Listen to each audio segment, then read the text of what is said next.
Hello everyone, welcome to learner B extra. I am Shivani Chauhan. इस video में हम लोग देखेंगे क्लास 9th साइंस की बुक का chapter 5 the fundamental unit of life के क्वेश्चन आंसर्स। पहला क्वेश्चन है, who discovered cell and how. Cell किसने डिस्कवर किया और किस तरीके से किया? तो इट वाज रॉबर्ट हुक। तो रॉबर्ट हुक था जिसने सेल को डिस्कवर किया था। He observe the cell in thin slices of cork. तो कॉर्क जो था उसकी थिन पतली पतली स्लाइसेस में उसने देखा। दे अपीयर्ड लाइक स्मॉल कंपार्टमेंट्स। तो छोटे छोटे ऐसा लग रहा था जैसे छोटे छोटे से कंपार्टमेंट हो। व्हेन व्यूड थ्रू माइक्रोस्कोप, जब उसे माइक्रोस्कोप से देखा सेल को तो ऐसे लगा जैसे कि छोटे छोटे कंपार्टमेंट्स में वो बना हुआ हो। नेक्स्ट है, why is the cell called structural and functional unit of life. Cell को स्ट्रक्चरल और फंक्शनल यूनिट ऑफ लाइफ क्यों कहा जाता है? तो cell is capable of carrying out all the life functions. Cell में सारे के सारे लाइफ फंक्शंस जो हैं वो किए जा सकते हैं, जैसे कि न्यूट्रिशन मतलब एब्जॉर्ब करना चीज़ों को जो हम खाना खा रहे हैं, एक्सक्रीशन बाहर निकालना waste material, respiration etcetera. Hence cell is called the functional unit of life. Additionally the cell is the smallest unit of life and all the living beings are made up of cell. ठीक है, तो सबसे छोटी unit है और सारे के सारे जो लिविंग बींग्स हैं वो किससे बने हुए हैं? सारे के सारे लिविंग बींग्स सेल से ही मिलकर के बने हुए हैं, इसीलिए सेल को स्ट्रक्चरल यूनिट ऑफ लाइफ कहा जाता है। फिर आता है next question, how do substances like carbon dioxide and water move in and out of the cell. तो कार्बन डाइऑक्साइड हो गया, CO2 जैसे वाटर, ये सेल के अंदर और बाहर किस तरीके से जाते हैं? तो इसका आंसर हो जाएगा, देखिए, substances move in and out of the cell because of diffusion. तो अगर आप डिफ्यूजन लिखेंगे ना तो भी बिल्कुल सही हो जाएगा। अंदर बाहर किस तरीके से चीज़ें जाती हैं? सेल के डिफ्यूजन के प्रोसेस के through. Diffusion is the random movement of particles in order to attain concentration equilibrium. तो इसमें क्या होता है ना कि ये जैसे कि इस तरीके से है, यहाँ पे सपोज करिए मॉलिक्यूल्स या सेल्स बहुत ज़्यादा और यहाँ पे बहुत ज़्यादा कम है, तो डिफ्यूजन यहाँ से यहाँ की तरफ होगा ताकि दोनों के दोनों कंपार्टमेंट में जो ना वो बिल्कुल बराबर बराबर कंसंट्रेशन सेल्स की हो जाए। डिफ्यूजन इज द रैंडम मतलब अपने आप ही होता है पार्टिकल्स का movement in order to attain concentration equilibrium, दोनों में कंसंट्रेशन जो है वो बराबर की हो जाए। Movement of water through a semi permeable membrane is called osmosis. ठीक है, वाटर जो इस जगह से इस जगह जाता है through a semi permeable membrane. Semi permeable का मतलब होता है कि ये सेलेक्टिवली चीज़ों को एक तरफ से दूसरी तरफ जाने देती है, सारी की सारी चीज़ें नहीं जा पाती हैं। ठीक है, सेलेक्टिवली ही कुछ ही चीज़ें एक तरफ से दूसरी तरफ जा पाती हैं। तो सेमी परमिएबल मेम्ब्रेन जो कि सेलेक्टिवली सेमी परमिएबल होती है, उसमें से जब कोई चीज़ इधर से उधर जाती है तो उस प्रोसेस को ऑस्मोसिस कहते हैं। It is important to note that plasma membrane is a semi permeable membrane. Plasma membrane जो कि प्लांट्स में प्रेजेंट होती है ना, वो सेमी परमिएबल मेम्ब्रेन होती है। Water always move from higher concentration to lower concentration water. तो सेमी परमिएबल मेम्ब्रेन जो होती है ना, ऑस्मोसिस का जो प्रोसेस होता है उसमें जहाँ पर ज़्यादा पानी होता है उसकी तरफ से कम पानी वाले की तरफ जो है वाटर मूव करता है। आगे है, why is the plasma membrane called selectively permeable membrane. Plasma membrane को सेलेक्टिवली परमिएबल क्यों कहते हैं? देखिए इसमें ना एक्चुअली प्रॉब्लम ये होगी, फॉन्ट साइज मैंने थोड़ा सा बड़ा ले लिया है इसलिए एक एक वर्ड आ रहा है। तो plasma membrane allows passage to some selected substances and it is called semi permeable membrane। तो मतलब कुछ ही चीज़ों का जो है एक जगह से दूसरी जगह कुछ चीज़ों को ही प्लाज्मा मेम्ब्रेन जाने देती है, इसीलिए इसको सेलेक्टिवली परमिएबल मेम्ब्रेन कहा जाता है। अब आगे है पेज नंबर 65 का क्वेश्चन है, can you name 2 organelles we have studied that contain their own genetic material. सिर्फ मतलब अपना जेनेटिक मटेरियल किस किस में होता है? 2 स्पीशीज कौन कौन से हैं? माइटोकॉन्ड्रिया और क्लोरोप्लास्ट में अपने जेनेटिक मटेरियल होते हैं। Mitochondria, chloroplast, very important question. Next question है, if the organisation of a cell is destroyed due to some physical और chemical influence what will happen. मतलब अगर सेल किसी वजह से खराब हो गया है तो फिर क्या होगा? मतलब डिस्ट्रॉय हो गया है सेल किसी भी वजह से, फिजिकल हो केमिकल हो, तो इसका इफेक्ट क्या पड़ेगा हमारी बॉडी पर, बॉडी के वेरियस पार्ट्स पर या वेरियस सेल्स पर? तो देखिए, various parts of a cell are responsible for various function. अलग अलग जो सेल के पार्ट होते हैं वो अलग अलग फंक्शन के लिए रिस्पॉन्सिबल होते हैं। They work in tandem to continue life in cell. तो वो एक साथ मिलकर के काम करते हैं ताकि चीज़ें जो हैं अच्छे से चलती रहें। तो in case organisation of a cell is destroyed, अगर सेल की ऑर्गेनाइजेशन डिस्ट्रॉय हो जाती है ड्यू टू सम फिजिकल और केमिकल चेंज, मतलब सेल की ऑर्गेनाइजेशन गड़बड़ा जाती है तो किसी भी इन्फ्लुएंस से, केमिकल हो फिजिकल हो, the cell will die, cell क्या होगा, मर जाएगा। सिंपल सी है, अगर कोई भी फिजिकल और केमिकल इन्फ्लुएंस आ जाता है सेल में और वो डिस्ट्रॉय हो जाता है ना, उसमें कोई दिक्कत आने लगती है, तो सेल ना मर जाता है, ख़त्म हो जाता है, क्योंकि वो अपने फंक्शंस को अच्छे से नहीं कर पा रहा होता। अब नेक्स्ट क्वेश्चन आता है, why are lysosomes known as suicide bags, lysosome को सुसाइड बैग क्यों कहा जाता है? तो देखिए, lysosomes contain digestive enzymes. In case of rupture in lysosomes the enzymes are released in the cytoplasm and end up digesting the contents of the cell. This result in the cell death. Due to this lysosome is also known as suicidal bags. तो देखिए, lysosome को ना suicidal bags इसलिए कहा जाता है क्योंकि lysosomes जो होते हैं ना, उसमें डाइजेस्टिव एंजाइम्स होते हैं, मतलब ये खाने को डाइजेस्ट करने के लिए या फिर जो भी हमारे ब्लड में चीज़ें आती हैं जिनको डाइजेशन की ज़रूरत होती है, उसमें लाइजोसोम हेल्प करता है। और इन केस अगर लाइजोसोम फट जाए तो एंजाइम जो है वो रिलीज हो जाएंगे साइटोप्लाज्म में और end up digesting the contents of the cell. मतलब अगर लाइजोसोम फट जाए तो जो काम उसका डाइजेशन का होता है ना, वो हो नहीं पाएगा, और वो जो सेल के अंदर चीज़ें होती हैं उसको वो खाना शुरू कर देगा, डाइजेस्ट करना शुरू कर देगा। इसकी वजह से सेल की डेथ हो जाएगी। तो लाइजोसोम क्या करता है ना कि अगर वो फट जाता है तो वो सब कुछ उसका आसपास का सारी की सारी चीज़ें ख़त्म हो जाती हैं, इसलिए लाइजोसोम को सुसाइडल बैग कहते हैं। नेक्स्ट आता है, why are protein synthesized inside the cell, proteins cell के अंदर सिंथेसाइज क्यों होते हैं? तो proteins are synthesized in ribosome, sorry where, क्यों नहीं, कहाँ होते हैं? तो प्रोटीन का जो सिंथेसिस है ना वो हमारे राइबोसोम्स में होता है। नेक्स्ट क्वेश्चन है, make a comparison and write down ways in which plant cell are different from animal cell. Plant cell animal cell से किस तरीके से अलग होते हैं वो हमें बताना है। तो प्लांट में सेल वॉल प्रेजेंट होती है और एनिमल में सेल वॉल एब्सेंट होती है, ये हमें पता है। और जो प्लांट होते हैं उसमें प्लास्टिड्स प्रेजेंट होते हैं और एनिमल्स में प्लास्टिड्स एब्सेंट होते हैं।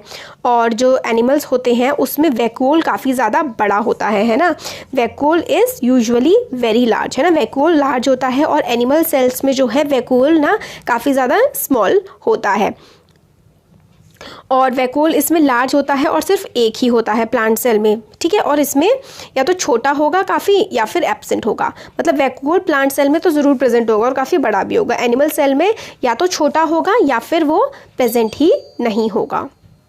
नेक्स्ट है, how is prokaryotic cell different from a eukaryote. Prokaryote और यूकारियोट कैसे अलग होते हैं? तो आपकी बुक में एनसीईआरटी में टेबल बनी हुई है ना, जैसे कि साइज जो होता है प्रोकारियोट्स का वो यूजुअली छोटा होता है, स्मॉल होते हैं, 1 से लेकर के 10 यूनिट तक होते हैं, ठीक है। और ये जो होते हैं यूकारियोट्स, जो नए, प्रोकारियोट्स मतलब पुराने सेल, पुराने ज़माने के जो पहले छोटे छोटे ऑर्गेनिजम्स में होते हैं, यूकारियोट्स जो ह्यूमंस में होते हैं जैसे कि, तो इनका साइज़ जो होता है ना वो बड़ा होता है। अगर आपको ये भी याद नहीं रह रहा है, वैसे तो 1 से 10 है और ये 5 से 100 है, तो फिर आप प्रोकारियोट में स्मॉल और यूकारियोट में लार्ज भी लिख सकते हैं। अब nuclear region is now defined and nuclear membrane is absent, is not defined. Nuclear region इनका डिफाइंड नहीं होता, कहीं पर भी होता है, ठीक है। जो प्रोकारियोट्स होते हैं ना उनका जो न्यूक्लियर रीजन होता है, प्रोकारियोट्स का न्यूक्लियर रीजन नॉट डिफाइंड होता है और यूकारियोट्स का न्यूक्लियर रीजन जो है वो वेल डिफाइंड होता है।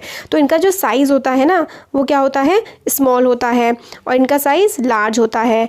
न्यूक्लियर रीजन की अगर हम बात करें, जो न्यूक्लियर रीजन होता है ना इनका वो क्या होता है, नॉट वेल डिफाइंड होता है, और यूकारियोट्स का न्यूक्लियर रीजन अच्छे से काफ़ी ज़्यादा डिफाइंड होता है।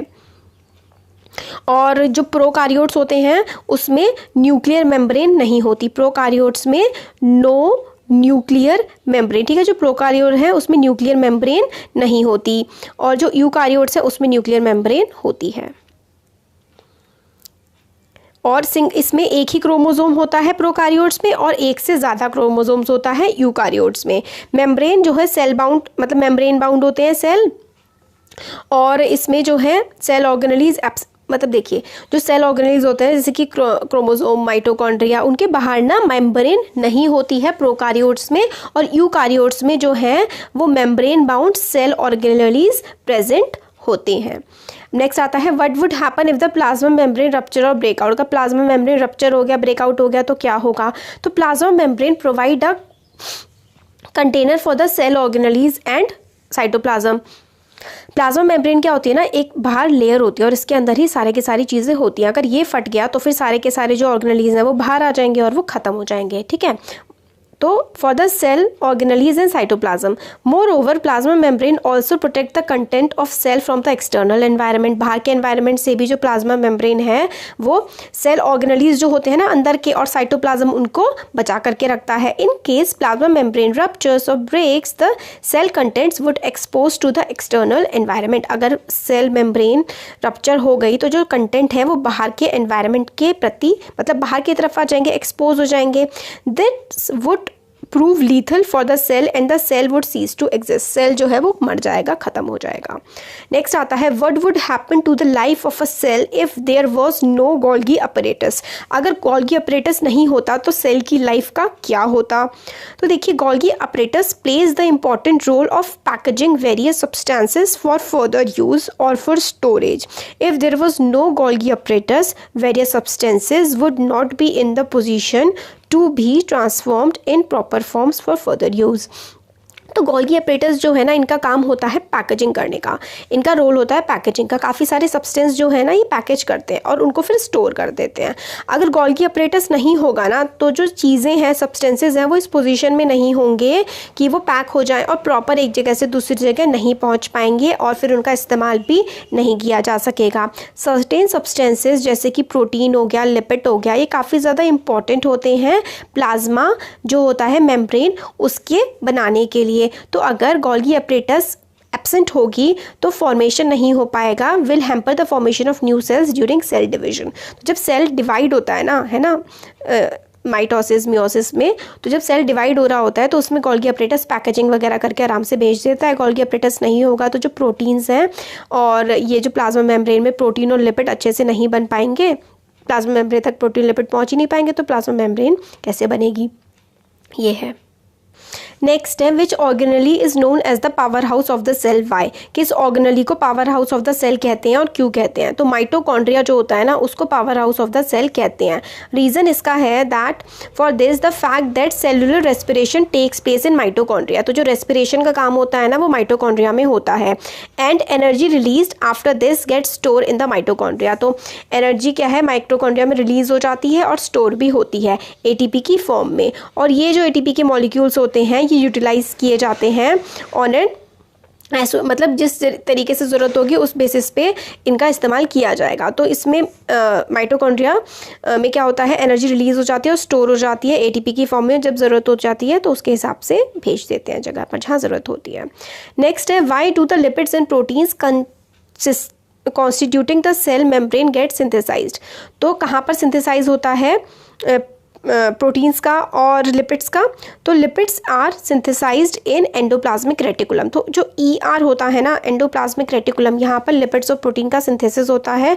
Protein is synthesised in ribosomes which are usually present on the rough endoplasmic reticulum. तो प्रोटीन जो होता है वो राइबोसोम्स में सिंथेसिस होता है प्रोटीन का, जो कि रफ एंडोप्लाज्मिक रेटिकुलम में प्रेजेंट होता है। लिपिड्स कहाँ पे सिंथेसाइज होते हैं? एंडोप्लाज्मिक रेटिकुलम में। और प्रोटीन सिंथेसाइज होता है राइबोसोम्स में। ठीक है, तो लिपिड्स एंडोप्लाज्मिक रेटिकुलम में, प्रोटीन्स का सिंथेसिस होता है राइबोसोम्स में।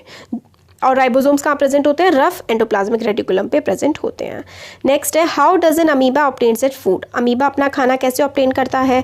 तो amoeba obtain its food through a process called phagocytosis. तो फाइगोसाइटोसिस का प्रोसेस होता है या फिर स्यूडोपोडिया भी हम उसको कहते हैं। तो इस प्रोसेस से वो अपना खाना ऑब्टेन करता है। Cell membrane of amoeba is projected into numerous finger like outgrowths called pseudopodia. तो बाहर मतलब क्या करता है ना, जैसे कि सपोज करिए ये अमीबा है, ऐसे करके ना ये अमीबा है, इसके पास खाना आया तो पता है क्या करता है, अपनी शेप चेंज कर लेगा ऐसे ऐसे करके और खाने की तरफ आगे बढ़ता जाएगा। फिर अपनी इतनी शेप चेंज कर लेगा कि खाना बिल्कुल इसके मुंह के पास आ जाएगा। और जब खाना मुंह के पास आ जाएगा तो अपनी शेप और चेंज करके यहाँ तक पहुँच जाएगा और खाना इसके अंदर चला जाएगा। तो स्यूडोपोडिया का जो प्रोसेस होता है ना उससे ही अपना खाना जो है फॉल्स फिंगर जैसी आउटग्रोथ से निकाल देता है। स्यूडोपोडिया उसको कहते हैं। और amoeba surround a food particle by pseudopodia and makes a food vacuole after engulfing the food। और फूड वैक्यूल में भेज देता है खाने को, जहाँ पे खाना डाइजेस्ट होने के बाद फिर अपनी बॉडी से बाहर ये निकाल देता है। नेक्स्ट है what is osmosis. The movement of water from high concentration to low concentration through a semi permeable membrane is called osmosis. ये तो हमने पहले भी देखा था। कि जैसे कि यहाँ पे वाटर है, यहाँ पे हाई कंसंट्रेशन है बहुत ज़्यादा, यहाँ पे लो कंसंट्रेशन है, तो हाई कंसंट्रेशन से लो कंसंट्रेशन की तरफ वाटर जाएगा through a semi permeable membrane, इसको ऑस्मोसिस कहते हैं। तो ये हमारे चैप्टर के क्वेश्चन आंसर्स हो गए। Thank you.